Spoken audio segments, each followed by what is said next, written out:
this video, we'll give you 6 tight ends we don't like in 2024 fantasy redraft leagues. I'm Jim Coventry, along with Anthony Cervino of RotoWire.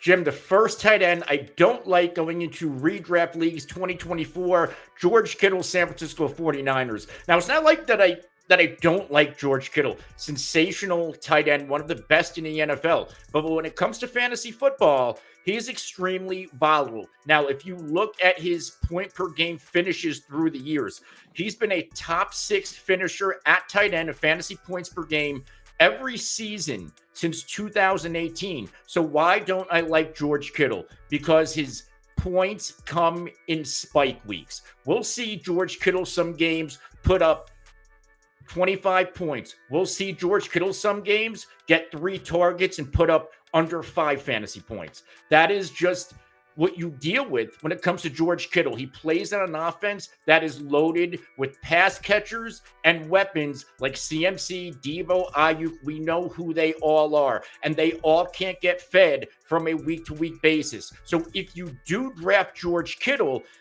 you either have to play the guessing game, and if you guess wrong, you could potentially lose your week, or you have to start him, and on those down weeks, you have to hope that you have other guys on your team that step up so you don't lose the week. So when it comes to George Kittle, love him in best ball, but in redraft, I'm fading. First tight end I dislike at cost in 2024 fantasy redraft leagues, it's Trey McBride of the Arizona Cardinals. Now, McBride last year hardly played much in the first 5 games. Zach Ertz is the lead tight end.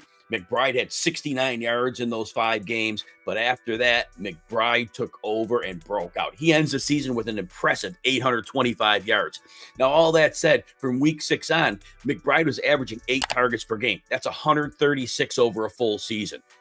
Unlikely to come close to that again, because we often saw McBride as a de facto number 1 receiver. Marquise Brown missed significant time. Michael Wilson missed significant time. Well, we come in this year, and now Marvin Harrison, who will command alpha-level targets. Wilson will be a strong number 2.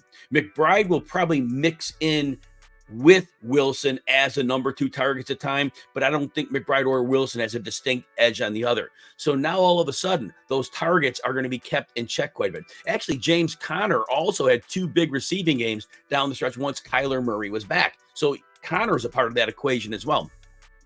Even in this situation last year, McBride ended the season on a little bit of a down note.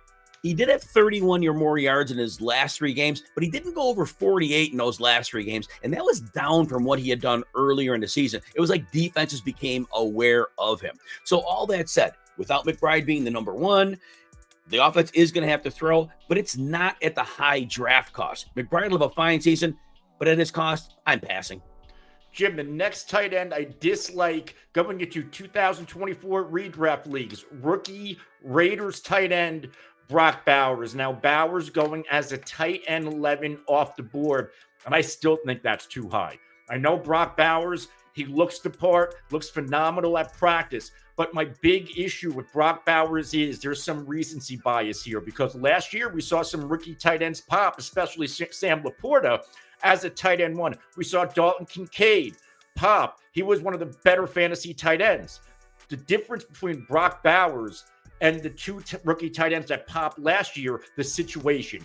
Brock Bowers enters a Raiders situation with a very crowded room of pass catchers, Jacoby Myers, Devontae Adams, and the Raiders even drafted Michael Mayer last year in the 2nd round. They have a run-focused head coach. He wants to run, wants to play dirty football and win with defense. There's also a very uninspiring quarterback situation.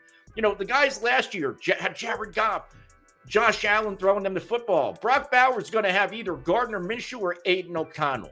Now, Minshew last year ranked 23rd in catchable target rate. O'Connell ranked 32nd in catchable target rate.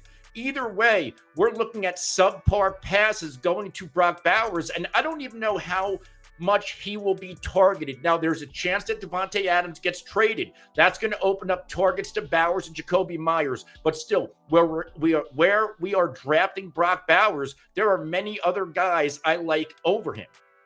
If you enjoy videos like this, please consider hitting the like button and subscribe to the RotoWire Fantasy Football channel on YouTube. Also, check out all of our fantasy football content and rankings by getting a free 2-day trial. No credit card needed. You just go to rotowire.com/Jim to see all of our content. Now, the next tight end I dislike in 2024 redraft, TJ Hockenson of the Minnesota Vikings.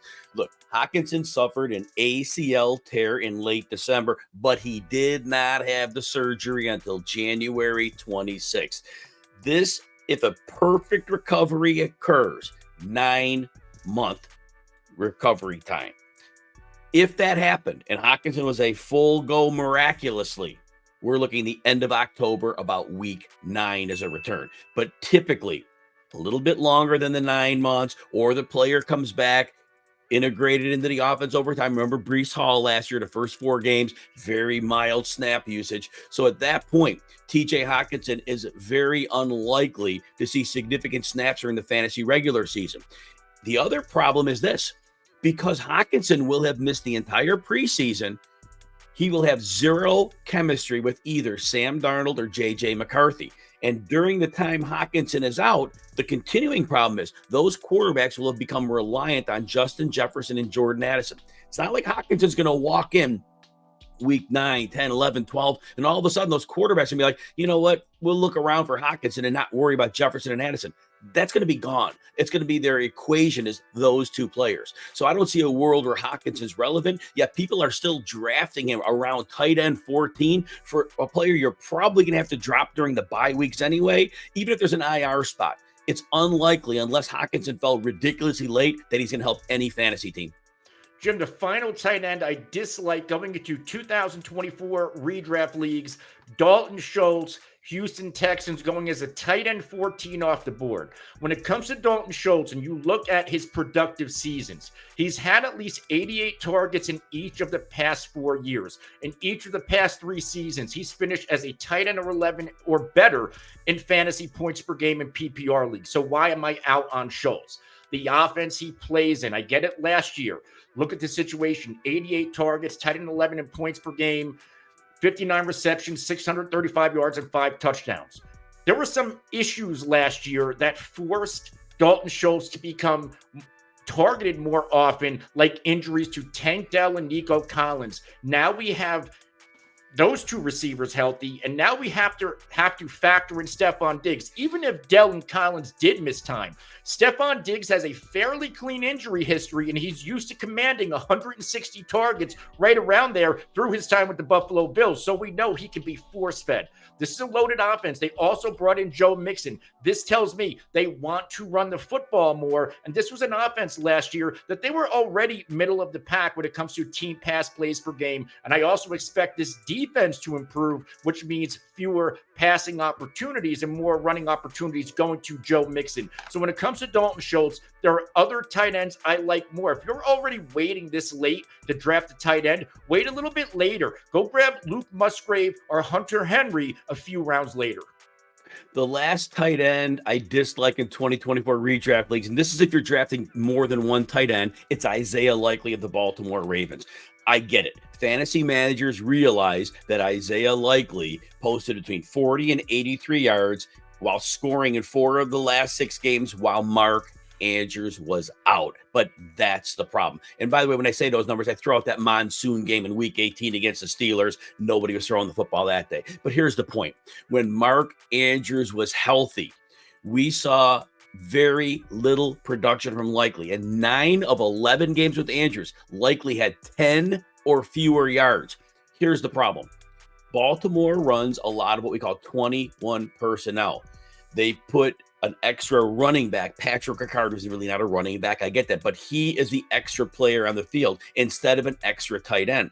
So this team, the Ravens, had an amazing offensive season last year. In my mind, there is no way they are going to say, hey, we're changing the offense to make sure we get Isaiah Likely on the field when we have Patrick Ricard blowing up linebackers and giving them massive advantages in both the run and pass game. It also opens them up to throw downfield deep to other receivers. So it's not a knock on Likely, who's very talented. It's just a team is not going to change their identity for this player. Therefore, I expect more of Likely's production with Andrews last year, which was near zero, as opposed to the production we saw late in the season.